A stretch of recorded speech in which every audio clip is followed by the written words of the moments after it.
puisque notre âme n'est pas nouvelle.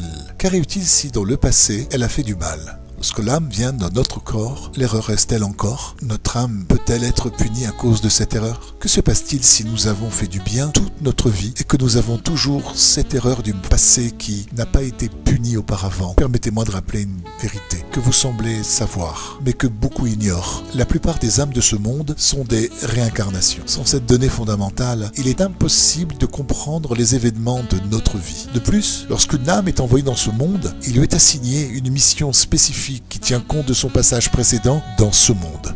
Pour mieux comprendre, prenons un exemple très simple. De son vivant, une personne ne prêtait pas attention à une mitzvah particulière. Disons que cette personne faisait preuve de négligence en ne donnant pas régulièrement son maaser. 10% de ses revenus en tzedaka. Lorsque cette personne quitte ce monde et doit s'expliquer devant le tribunal céleste, il est décidé de la renvoyer dans ce monde pour réparer ce qu'elle aurait dû faire précédemment. Ainsi, cette âme est mise dans un nouveau corps, celui d'une personne qui doit réparer les fautes d'une vie précédente. Sans que la personne concernée le sache, elle doit atteindre un objectif particulier, celui d'être exemplaire dans sa façon de gérer ses revenus et de donner le maaser.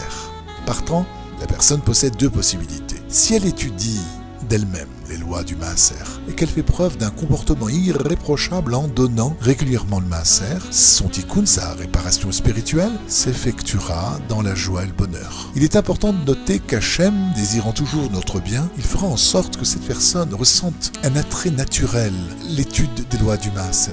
Ceci peut nous donner des indications riches d'enseignements sur nos préférences dans la pratique de certaines mitzvot. Cependant, si cette personne fait preuve de négligence dans sa façon de donner le maaser, le Créateur lui montrera le chemin en utilisant des méthodes moins plaisantes. Le nombre de possibilités est infini.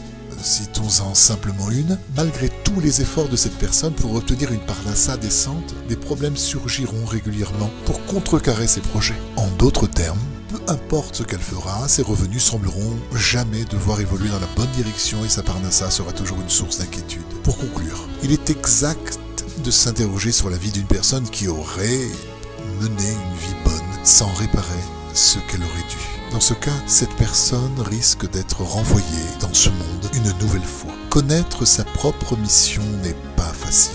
Il faut multiplier les prières pour demander l'aide d'Hachem.